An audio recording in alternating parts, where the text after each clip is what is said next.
Ысык көл облусуна келе турган турист бара турган аймагы, андагы шарттар, аба ырайы, мейманканасы, автотранспорт жана башкасы боюнча толук маалыматы болгон жакшы. Себеби ар кандай кырдаал түзүлүшү мүмкүн. Бул багытта былтыр күз айларында 3 маалымат борборлору иштеп баштаган. Бул жайда көп тил билген кызматкерлер туристтерге баарын түшүндүрүп берет.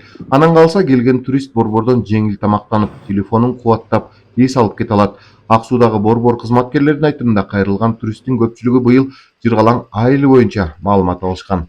Биз 10 ноябрдан баштап иштеп жатабыз, 10-да ачылганбыз. Ошондон бери бир 200дөй турист кабыл алдык. Бул жактын негизги максаты бул жакка туристтер келип, эч кандай Кыргызстан боюнча маалыматы жок болсо, бул жактан келип кенен маалымат ала алат. Мисалы, маршруттарды көргөзүп беребиз, кайсында эс алуу жайлар бар, жатаканаларды, тамактануучу жайлардын баардыгын көргөзүп беребиз, түшүндүрүп. Бул жакта 3 кызматкер иштейбиз.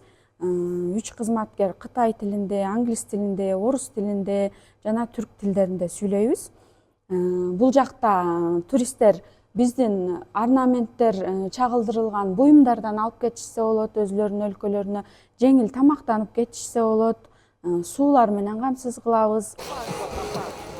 Чындыгында Кыргызстандагы туристтик жайлар, мейманканалар жана башка нерселер боюнча интернетте кенен маалымат бар. Бирок анын баарын бирден терип издеш керек. Ал эми туристтик маалымат борборлору абдан мыкты жабдылгандыктан келген турист өзүнө керектүүлөрү боюнча так маалымат ала алат. Башка такыр биз да түшүнбөгөн тилде туристтер келип калса, бул планшеттин жардамы менен карталарды көргөзүп беребиз. Кыргызстанда кандай жерлерибиз бар экенин, тоолорду көргөзүп беребиз.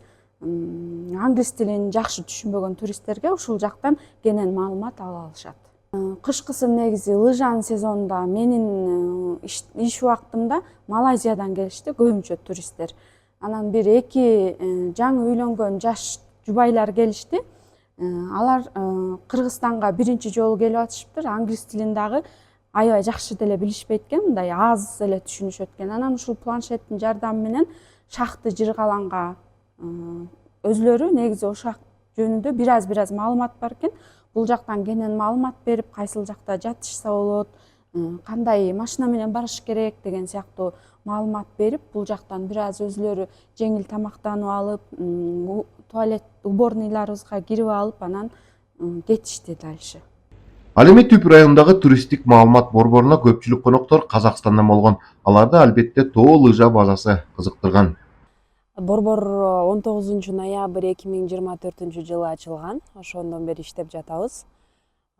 Туристтер көп эле келип атат. Иностранный туристтер да көп, биздин Казакстандан да туристтер көп, биздин да Кыргызстандан келген местный туристтер да көп.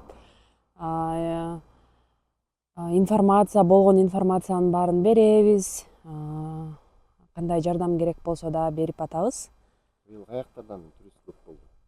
Туристтер Вьетнамдан бар, Европадан, Америкадан, Австралиядан да келип атат, Азиядан, Япониядан, Пакистандан көп эле мамлекеттерден туристтер келип биздин центрибизге кирип кетип атат.